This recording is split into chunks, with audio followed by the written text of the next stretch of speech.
আমাদের দেশে অনেক জায়গায় সৌদি আরবের সাথে মিল রেখে ঈদ করে থাকেন। যুক্তি হলো আরাফার সিয়াম তো একই দিনে করা হয়, শরীয়ত কি বলে? এই দুটো বুঝ 1400 বছর থেকে আছে যে একই দিনে সিয়াম পালন করা, ঈদ পালন করা সারা বিশ্বে তখন থেকে এটা আছে যে একই দিনে করতে হবে। অধিকাংশ ওলামারা তখন থেকে বলে আসছেন না, যেখানে যখন চাঁদ উঠবে সেখানে তখন সিয়াম পালন করা যাবে। এই দুইটা মতেই বৈধ মত। 1350 বছর, 1450 বছরের মধ্যে 1400 বছরই তো যার যার এলাকায় চাঁদ দেখে সিয়াম পালন করা হয়েছে, ঈদ পালন করা হয়েছে। এই পালন করাটা কি ভুল ছিল? মোটেও ভুল ছিল না। নবী সাল্লাল্লাহু আলাইহি সাল্লাম তো সেইভাবেই পালন করেছেন। আর সারা ওয়ার্ল্ড এখন যেহেতু জানতে পারছে যে কখন চাঁদ উঠতেছে, তাই না? কোনো এক দেশে উঠলেই সাথে সাথে সারা ওয়ার্ল্ডে জানা যায়। এই জন্য ওই মতটার উপরে এখন আমল করার একটা সম্ভাবনা তৈরি হয়েছে। কিন্তু শর্ত হলো, যদি আমাদের বাংলাদেশ সরকারিভাবে সিদ্ধান্ত নেয় যে হ্যাঁ আমরা সৌদি আরবের সাথে রোজা পালন করব, তখনই কেবল এই দেশে সৌদি আরবের সাথে আপনি সিয়াম পালন করতে পারবেন, না হলে পারবেন না। আপনি একা একা নিজে এই গ্রামে সেই গ্রামে একই ঘরের এক ভাই রোজা রাখছে, আরেক ভাই ঈদ করছে, এই যে একটা গন্ডগোল, এমনি গন্ডগোলে মুসলিম জাহানের অবস্থা কাহিল। এই মশলাটা আপনারা এইভাবে দেবেন না দয়া করে। কারণ নবীজি বলেছেন সাওমুকুম ইয়াওমা ইয়াসুমুল ইমাম, রাষ্ট্রপ্রধান রাষ্ট্রীয় নেতৃত্বে যেদিন রোজা শুরু করবে তোমাদের রাষ্ট্রের সবার রোজা সেদিন থেকে হবে। এটা হাদিস, সহিহ হাদিস। আলবানী বলেছেন এটা সহিহ, না সহিহর মধ্যে হাদিসটা এসেছে সাওমুকুম ইয়াওমা ইয়াসুমুল ইমাম ইয়াওমা ইয়াসুমুন নাস। এটা সামাজিক ইবাদত, এটা অসামাজিক ভাবে করতে যাইও না, সমাজে বিশৃঙ্খলা লেগে যাবে। ছোট বড় নাই ভেদাভেদ, সবাই সমান আজি, তাই না? সবাই মিলেমিশে সুন্দর একটা ঈদ আমরা পালন করবো, সামাজিক ভাবে পালন করব, সমাজে বিচ্ছিন্নতা তৈরি করব না। আপনাদের মতটা বৈধ, এই মতটা ঠিক আছে যে একই দিনে করা যায়, কিন্তু করার যাওয়ার জন্য একটা পরিবেশ লাগে, প্রসেসিং লাগবে।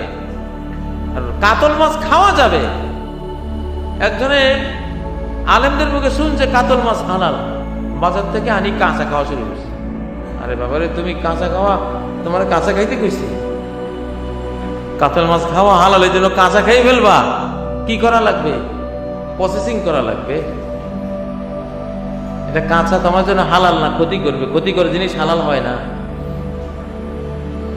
এটার উপরে পশম টসম যা চামড়া চামড়া ফেলার সব ফেলে, পিত্ত ফেলে, সুন্দর করে লবণ দিয়ে হলুদ মরিচ দিয়ে রান্না সিদ্ধ করে তারপরে প্রসেসিং করে খাও। একই দিনে ঈদ করা যাবে, এটাকে একটা প্রসেসিং এ নিতে হবে। সরকারের কাছে দাবি জানাবো যে আমরা সৌদি আরবের সাথে ঈদ করতে চাই। সরকার ঘোষণা করে দেবে হ্যাঁ আমরা একমত, আমরা সবাই সেদিন।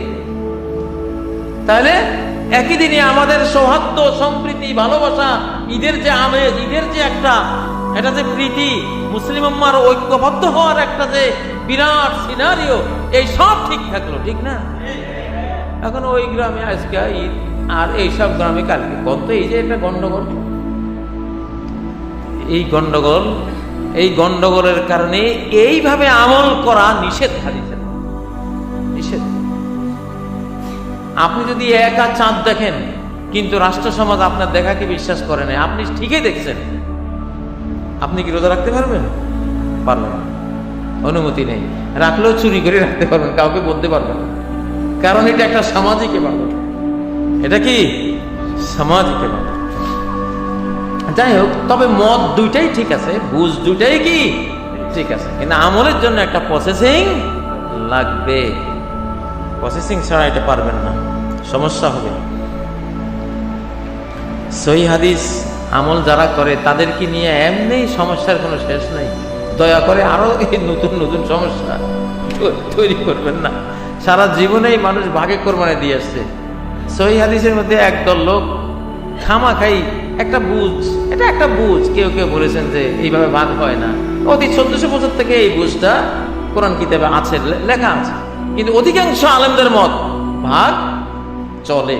হাদিসে ডাইরেক্ট হাদিসে এসেছে আল বুদনাতু আন সাবআতিন ওয়াল বাকারাতু আন সাবআতিন, অ্যাবসলিউট একটা হাদিস, নিরঙ্কুশ স্ট্রং একটা হাদিস, সহিহ মুসলিমে বর্ণিত হাদিস।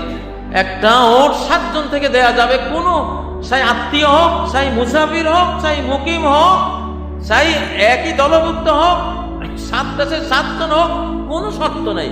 আল বাকারাতু আন সাবআতিন, একটা গরু 7 জন দিতে পারবে। রিয়াদ কার মাসালা। এখন এটাকে যদি এমন ভাবে বলেন যে না 7 ভাগে দেওয়া যাবে না, তাহলে মনে রাখবেন যেই হাদিসের বুঝের মধ্যে 2টা অপশন আছে, 2টাই অপশন আছে, এই 2টা বুঝ শুদ্ধ, আপনি একটা বুঝকে বাতিল করতে পারবেন না, সে অধিকার নাই আপনার। নবীজি যখন বললেন বনি করা যায় না গিয়ে আসর পড়ো না, মাঝপথে সাহাবীদের 2টা বুঝ আসছে। একদল বুঝছেন যে বনি করা যায় গিয়ে পড়ো না, এটা নবীজি বলেছেন, কিন্তু আল্লাহ তো বলেছেন ইন্নাস সালাতা কানাত আলাল মুমিনিনা কিতাবাম মাওকুতা, সালাত সুনির্ধারিত সময়ে ফরজ করা ইবাদত। এক দলে রাস্তায় পড়ে ফেলছে, আরেক দল বনি করা যায় গিয়ে পড়ছে। এটা হাদিস তো বুখারীর হাদিস। কিন্তু নবীজি যখন শুনছেন যে 2 দল হয়ে গেছে সাহাবীদের মধ্যে, এক দল রাস্তায়, আরেক দল বনি করা যায় পড়েছে, নবীজি কাউকেই মন্দ বলেন নাই, মানে 2টাই ঠিক আছে, 2টাই কি ঠিক আছে। তাহলে আপনি বড়জোর বলতে পারেন যে বাঘে কোরবানি আমি দেই না, তবে কেউ দিতে চাইলে সমস্যা নাই, কারণ হাদিস তো আছে, ওই বুঝটা তারা নিতেই পারেন। এইভাবে কোমল নরম করে বলতে হবে, কিন্তু এমন শক্ত করে বলবেন যে গ্রামে গ্রামে মারামারি লাগবে, এগুলি এইভাবে না। আল্লাহু আকবার। এখন সময় হয়েছে উম্মতের ঐক্যবদ্ধ হওয়া। এখন যেসব মাসলা হানাফি আর আহলে হাদিস গন্ডগোল, এগুলি আর জিজ্ঞাসা করেন না, যেগুলি জিজ্ঞাসা করলে উম্মত একত্রিত হবে ওগুলি জিজ্ঞাসা করেন। কথা বুঝছেন? কারণ এখন ঐক্যবদ্ধ হওয়ার সময়, এখন 2 রকম হয়ে যাওয়ার সময় নাই। ইমাম মাহাদির পিটুনি খাইয়া সব ঠান্ডা হয়ে যাবে, মাসলা নিয়ে আর টানা আসা করা লাগতো না।